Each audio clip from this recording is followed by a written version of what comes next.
Okay, good afternoon, everyone. Thank you for having us. By the way, what can you see here in front before we start? So this is the Biri Rock formation. And as you can see, when people think of Biri or Biri Rocks, of course, they imagine the geological significance, the beauty, the intricate details dito na makikita natin sa rocks. But imagine this kind of picture with the stars. So today, what we're going to do, let's try to understand, or let's try to explore how Biri Rocks could be, or not only Biri Rocks, but also all of the other geosites, and we can integrate the so-called astro-tourism. So let's try to explore Biri Rocks as an astro-tourism destination. Okay, before we try to explore, I would like to share something. By the way, our organization is the Philippine Astronomical Society. So we are a non-government organization, a non-stock, non-profit organization. Basically, our goal is to promote astronomy to the Filipino people. Okay, and we do that through different core activities, like what we did last night. If you guys heard of the news that we conducted a telescope viewing just in the roof deck, some of the participants are able to see the stars, and they are also able to see the moon through the telescope. So our goal is to spread the awareness of astronomy to the different places here in the Philippines, and hopefully in the future here in Northern Samar, we're able to explore more places here as well. So last year, we attended the 60th anniversary celebration of the province. Okay, so this is us in this same exact hall. Okay, so this is the team, myself, Lance Elicano, Martin Irog, and Vice Governor Clarence Idato, Christian Di Macali, Ira De Sesto, and Benedict Baclic. So all of these are the volunteers that went last year. And in the photo here on the right side is actually an astrophoto, supposedly, in Palapag, in Mapnoport. And yeah, so we also conducted a telescope viewing there. Yeah, that place is the place where kung saan dumaong po yung tinatawag na, back then, nagkaroon ng tinatawag na scientific expedition of Malaspina. Nagpatayo po sila, or they erected a so-called astronomical observatory noong 1792. And we are able to look at the moon. So this is Mayor Fawa. So hello, hello Mayor. Nice to see you again. So they were able to see the moon, and different people, ages from young kids to old. They're able to see and realize how mesmerizing the night skies can be. So these are some of the people that saw the moon, especially, as it is the most beautiful thing that we can see through a telescope. So yun yung pinakamaganda, basically. And we also had some exhibits dito in this hall. So we have the so-called astrophotography exhibit and the meteorite exhibit, meteorites by Sir Christian Cruz, one of our members and also an international meteorite collector. So we're not only showcasing geological rocks, we are also showcasing space rocks, diba, galing sa outer space. And we also did a free telescope viewing last year here in Katarman. And yeah, so this is the so-called 𝐭𝐚𝐫𝐿𝐻, or the first quarter moon. Okay, so recently, during the trip last year, we actually learned that the people in Kapul Island, the so-called Akbanon, they are able to use the moon as a guide in how they do their fishing practices. Okay, so the lunar cycle for the Akbanon, it is, as I mentioned earlier, it serves as a guide for them in their practices in fishing. So the new moon is called the Kawara or Gimata. 𝐭𝐚𝐫𝐿𝐻, the photo that we saw earlier, by the way, this was taken in Palapag using a camera attached to a telescope. And the 𝐭𝐫𝐤, this is the full moon. And speaking of 𝐭𝐫𝐤, there is actually a festival in the Pambuhan town. So it all interconnects, di ba? So astronomical, like the moon or the bulan, it's connected to the practices of the people here in Northern Samar. And last but not the least, it's 𝐁𝐢𝐫𝐿. And for the Pambuhan people, they conduct a 𝐭𝐫𝐤 festival, which, by the way, in 2023, if I'm not mistaken, they won in the 𝐒𝐵𝐵𝐷 Festival of the Festivals. So this particular festival is celebrated during the first full moon of one calendar year. Okay, the first full moon in January, for example. So this signifies goodwill, and hopefully they will be blessed throughout the years that they will be doing agriculture, or throughout the year that they are facing on. Okay? And upon learning about all of these things here in Northern Samar, like the cultural significance and the beauty of this cosmos here and the night sky, na-realize namin, it is a good place potentially for astro-tourism. So ano nga po ba ang astro-tourism? Okay, so basically, astronomy and tourism combined together. So sa astronomy kasi, what we do is we stargaze, look up in the sky, and try to understand ano nga ba yung nakikita natin. Okay, maganda dito sa Northern Samar mag-stargaze because there are two factors. Okay, first of all, marami tayong mga magagandang foregrounds. Foregrounds, mga in the context of photographers, ito yung yung nakikita natin sa ground. Okay, so ito yung mga rock formations na pwede natin makita, or yung mga historical places, like yung mga simbahan. Pwede natin sila i-integrate, yung background naman, makikita natin yung mga stars. Okay, so doon na rin papasok yung sinatawag na astrophotography. Okay, it's well, astronomy and photography, taking pictures basically of astronomical objects and astronomical events. Tapos, dito rin natin mararanasan yung mga dark sky experiences. Okay, so paano nga ba naging significant ang Northern Samar for that kind of event? Okay, so paano sila? Well, for some, a short reason for this is dito sa Northern Samar, onti lang po yung tinatawag nating light pollution. Let's delve into the light pollution field later on. By the way, this picture is another geopark. This is in Masungi Georeserve. Okay, so Masungi Georeserve is in Baras, Rizal. And this particular rock is the Nanay Rock Formation. And yung nakikita nyong kind of photo here is so-called a star trail. Star trail, makikita natin sa taas, is the North Star. North Star or Polaris. And nakikita or nade-depict niya yung movement ng mga stars from our perspective. And it's a long exposure photo, kaya may trails na tinatawag. So, a star trail. Now, marami, as I mentioned earlier, maganda dito sa Northern Samar, not only in Biri, let's clarify that, not only in Biri, but also to the mentioned, like, as I heard earlier, nagkaroon tayo ng 49 potential geosites. So in those places, we can also integrate astro-tourism. Now, I would like to share a few astrophotos. So last year in Biri, we did an astrophotography session. So this is the Milky Way. And I'm just going to show some photos that, well, that signifies kung paano nga ba natin may isa-strengthen yung astro-tourism potential ng Biri. Or not only in Biri, but also in Northern Samar. So this is the first photo. So this is the Milky Way above Bell at Rock. Okay, this was taken last June 5, so madaling araw. So, yeah.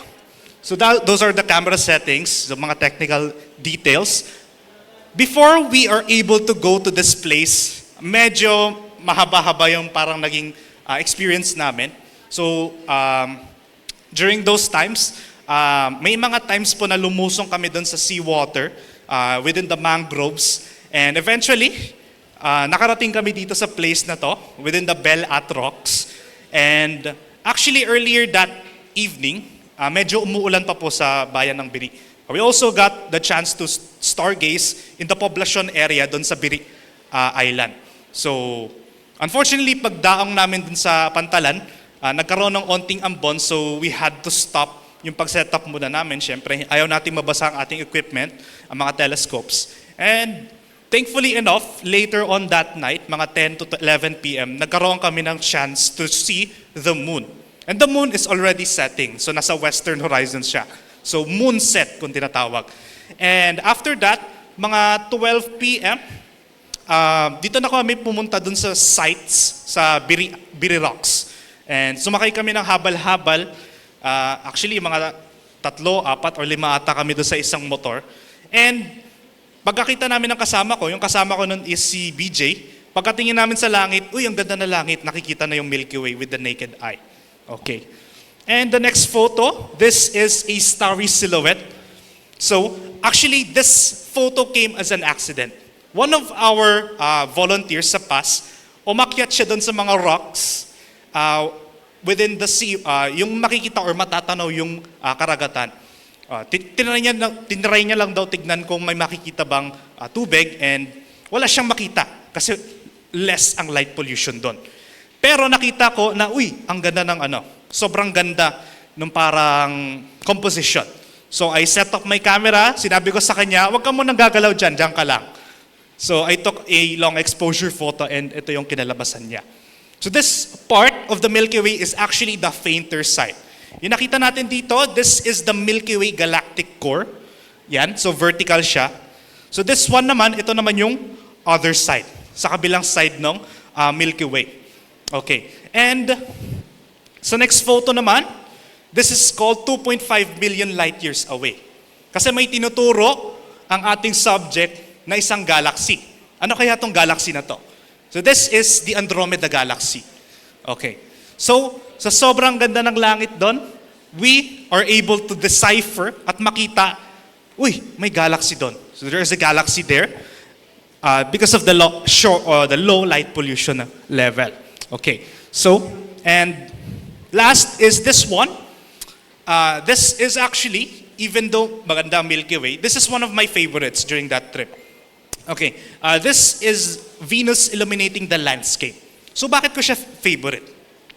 Kasi ako po, I've been living in the metro for the whole of my life, and hindi ko makita yung significance back then ng mga objects na to.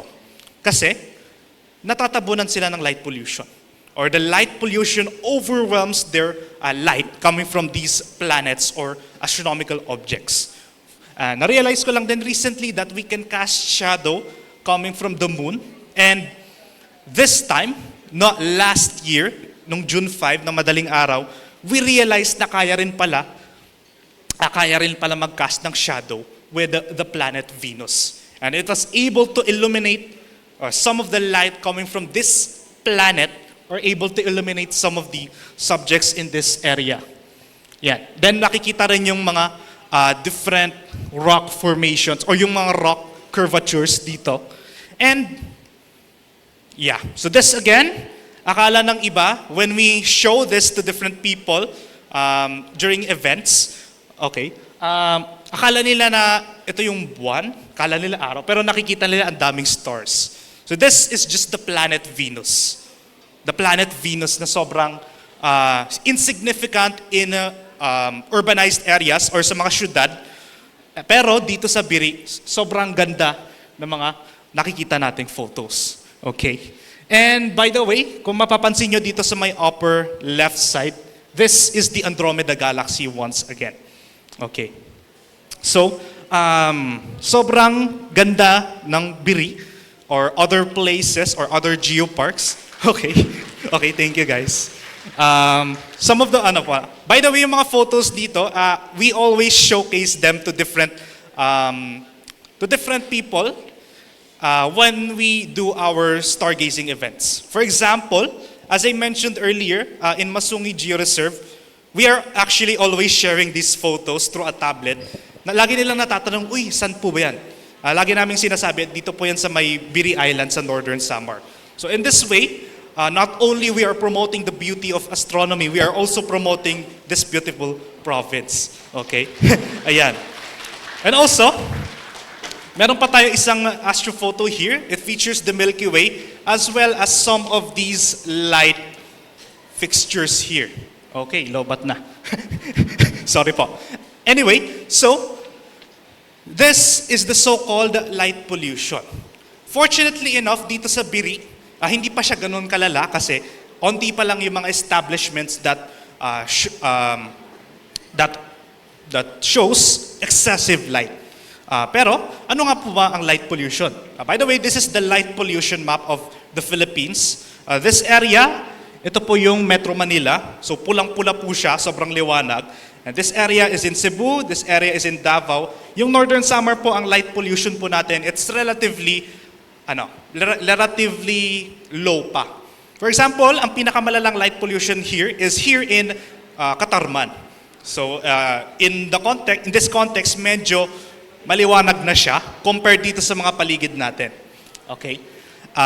So last time, pumunta kami dito sa Biri and nakikita natin wala siya masyadong bluish markers here that indicates na merong light pollution there.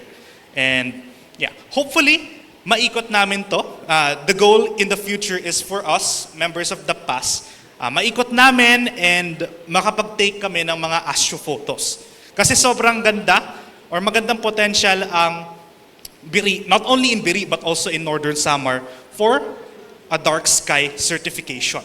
So this is an international organization that focuses on certifying some places that follows responsible lighting practices. So ano nga pa ang example ng responsible lighting practice? So if you have a lamppost kasi usually may liwanag siya and yung liwanag na yon hindi lang pumupunta sa baba. It goes to different directions even upwards. Hindi naman kailangan ng langit ng liwanag, ang kailangan lang natin is sa baba. So what we can do is we can cover up, takpan natin yung sides na yon para pababa lang yung liwanag. Hindi maapektuhan yung light pollution or hindi maapektuhan yung kalangitan which can significantly contribute to light pollution. Okay. And with that, Northern Samar can become one of the Philippines' premier stargazing destination. So yearly, potentially, pwede tayong magkaroon ng astrophotography festivals. Okay, maraming mga photographers that also want to dive deep in the so-called astrophotography. So makikita nila the rock formations in the stars and magkakaroon tayo ng stargazing events, educational camps, science tourism initiatives, and dark sky conservation programs. Okay? And by the way, this was the team na pumunta last year. So ito kami. Sila pala kasi ako yung nagpipicture, so hindi ako kita. Anyway, so this was the team that went last year. The left side photo, medyo maulap pa po niyan, kararating lang po namin sa side. And yung sa right side, dito na po namin nakita, this is the part when we saw the beauty of the night sky in Biri Island. Okay. And, by the way, this photo was just taken last night. Kagabi lang po nakunan to. Diyan po, sa area na yan, after namin mag-telescope viewing, fortunately, naging clear yung sky and may mga stars po na nakikita. So, ito po yung itsura ng night sky here in Katarman. And what more pa kung pumunta tayo sa mga places with no light pollution. So, hopefully, if ever, I hope some of the LGUs, they can follow the so-called responsible lighting practices. Oh, lobat na. Okay, so actually, this is the ending of my presentation. What I wish is for most of the LGUs to promote the so-called responsible sky or dark sky lighting para hindi na magkaroon ng excessive light pollution. Okay, so thank you po for listening. Hopefully, may natutunan po tayo. Okay. And once again, my name is Jed from Philippine Astronomical Society.